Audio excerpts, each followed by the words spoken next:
Primeiras e mais antigas indústrias populares do arquipélago dos Açores, a tecelagem revestiu-se sempre de uma grande importância, em especial como resposta às lacunas impostas pela limitação do meio onde estava inserida. Chegada pelo povoamento e ligada a um pequeno espólio, traduzido pela presença do engenho, da roca, do fuso e do tear, a tecelagem encontra-se assinalada em São Jorge desde o século XVI. Apesar de ser uma profissão tipicamente feminina, sabe-se que até aos finais do século XVII existiram nas velas, segundo os arquivos municipais, 45 tecelões, os quais foram desaparecendo em consequência dos impostos camarários, acabando então essa arte por conservar-se apenas nas mãos. No século XIX, poderemos ainda acompanhar esse trajeto pessoalmente, uma vez que chegou até nós pela tradição e pelos produtos da tecelagem deixados pelos nossos antepassados e religiosamente conservados pelo véu da transmissão em velhas arcas, cômodas e baús. A presença da tecelagem ficou profundamente ligada não só aos utensílios, como aos tecidos de baeta e de linho, quer de vestimenta, quer dos decorativos que originaram as inúmeras mantas e colchas que se encontram por toda a ilha e que passaram de uma geração a outra, persistindo no tempo. Ser tecedeira era uma profissão marcante em cada freguesia e tecelagens houve cuja importância era justificada pelo nome de quem as tecia ou pelo sítio onde eram confeccionadas, pois nem todos os locais originavam bons panos de lã. Essa será a razão porque ainda hoje são citados, como num eco no próprio tempo, alguns nomes ligados a certas colchas teadas e, bem assim, ao de certas tecedeiras, como as irmãs Vicências, da Ribeira Seca, a tia Barborinha, da Fajã dos Vimos, a Ana do Val, do Portal, a Ana Grelhas, a tia Eusebinha, as tias Cajolas, da Beira e ainda a Anica da Ribeira, tecedeira nascida nos Rosais. Presentemente, poderemos ter um encontro com parte desse passado na pessoa da senhora Rosinha Jorge, Rosa de São José de nome, tecedeira da Fajã dos Vimos, com 95 anos, ou com as senhoras Renés, nascidas na segunda década do século XX, na Ribeira Seca. A gente começámos a trabalhar este trabalho do linho, ainda éramos muito novinhas, porque o linho era um trabalho da família toda, começava assim, novo, porque isto já era trabalho da minha mãe, das minhas tias, e fomos aprendendo com elas. O linho tinha de se semear, as terras já tinham que ser muito bem preparadas, depois apanhava-se, era enlagado, depois vinha para o sol, para se gramar e se preparar para se fazer o fio. Depois fazia-se o fio do linho, que se fazia estas teias, estes panos, isto era linho. Havia um linho, fiava-se mais fininho para se fazer este coroché. O coroché era feito na farpa, com o linho, ficava uma renda muito brilhante, muito bonita. E depois também se fazia outras teias, que eram estas toalhas de fado, que eram muito apreciadas. e eram que se fazia estas toalhas para as mesas, principalmente fazia-se toalhas muito grandes, que eram para as mesas quando se fazia o jantar do Espírito Santo, punha-se estas toalhas lá, com este linho assim, todo fininho. Era um trabalho muito engraçado, o trabalho do linho. Gostava-se, era muito trabalhoso, mas era um trabalho alegre, gostava-se deste trabalho. Rosinha Jorge, nascida em 1907, ainda se lembra de, na sua juventude, ter ido a pé da Fazenda dos Vines a Entre Ribeiras, a casa da Serafininha, tecedeira que a terá iniciado, ainda que por breves momentos, na arte da tecelagem. Ela disse, a Serafininha disse, olha, vem, entra para aqui. Assim para o tear, e eu entrei. E ela disse, olha, puxa-se as laças assim de 4 em 4 fios, e é assim que se faz para se mudar os fiados e tudo. E eu estava-me consolando, porque aquilo é que eu estava. O entusiasmo e a dedicação de Rosinha Jorge levaram-na a conceber um tear de grande formato próprio para as colchas de um só ramo. As colchas da Fazenda dos Vimos são de laças. Outras tecem, por exemplo, na Ribeira Seca, teciam, chamavam repasso, eias que são com o urdume dobrado. O fiado de urdir é dobrado. Este é singelo.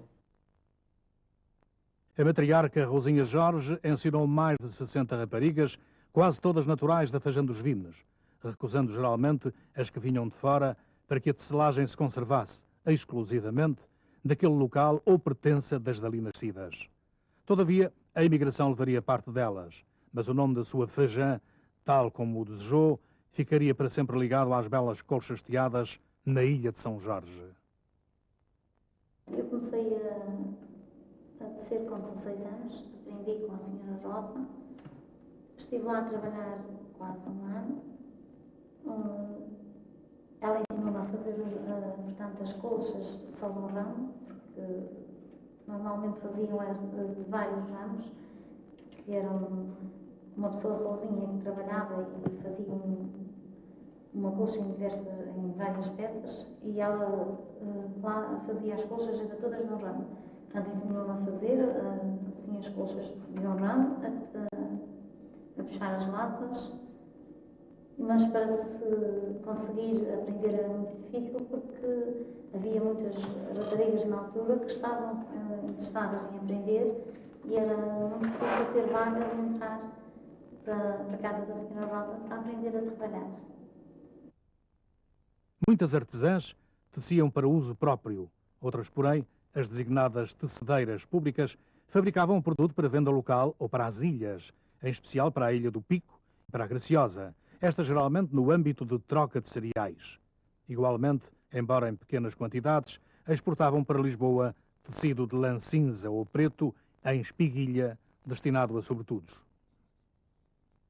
Entretanto, com os progressos da indústria fabril, nos finais do século XIX, barateando o preço do pano teado e a grande imigração para os Estados Unidos, foram-se silenciando, consequentemente e aos poucos, os velhos teares da ilha.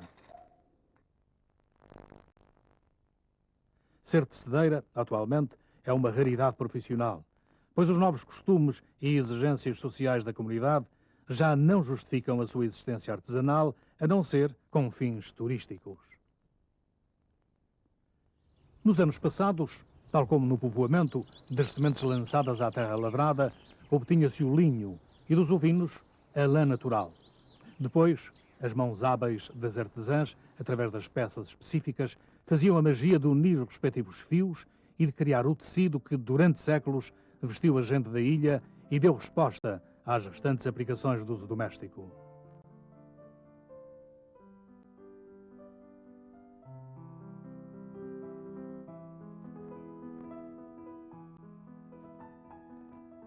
Muito trabalhoso, o linho, desde o cultivo até à preparação, passava por diversas fases. Com as sementes já na terra, faziam-se batidas de latas para afugentar a praga, ou seja, os pincos, como são citadas as aves que as debicam. O linho crescia e florescia, levando o povo a dizer, pois, sendo cedo ou tarde demais, as fibras tornavam-se fracas e amolecidas. Esse dia era considerado de festa, pois não só os vizinhos se juntavam na ajuda da sua apanha, como também as crianças podiam correr livremente pelo campo limpo. Procedia-se então à separação da semente ou colocando o linho com a rama para baixo, até os lóculos das cápsulas acastanhadas se abrirem, ou separando essas cápsulas utilizando o ripanço. Seguia-se a fase de enlagar o linho, em que este eifeixes era posto a curtir em águas paradas, quer nos poços das ribeiras, quer nos dos calhaus do mar, sob pedras, para que ficasse bem coberto.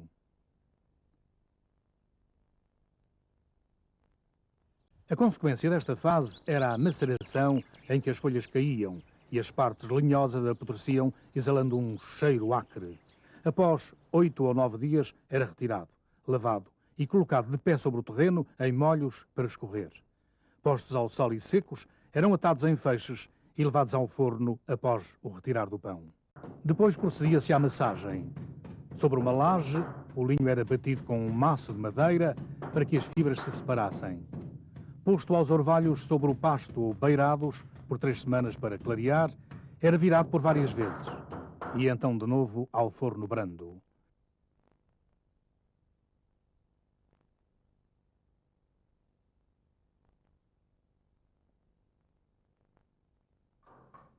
Quente ainda, era desfibrado com a grama ou gramadeira, peça que devia estar bem encostada à parede para obter resistência.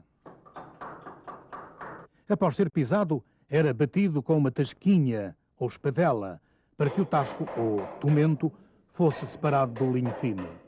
Depois de uns dias ao sol, era atado em molhinhos e efetuava-se a acedagem, ou seja, a separação das fibras longas das curtas, empregando-se o sedeiro ou boiceiro. A estriga de linho ficava assim limpa e livre de qualquer aspereza, além de separada que formavam a estopa propriamente dita. Essa estriga era dobrada ao meio, com as 2 pontas torcidas sobre si, encontrando-se pronta para ser fiada. Com o advento do algodão, no século XIX, o linho foi substituído lentamente. É de recordar que até a própria linha com que se cosia o tecido era de linho.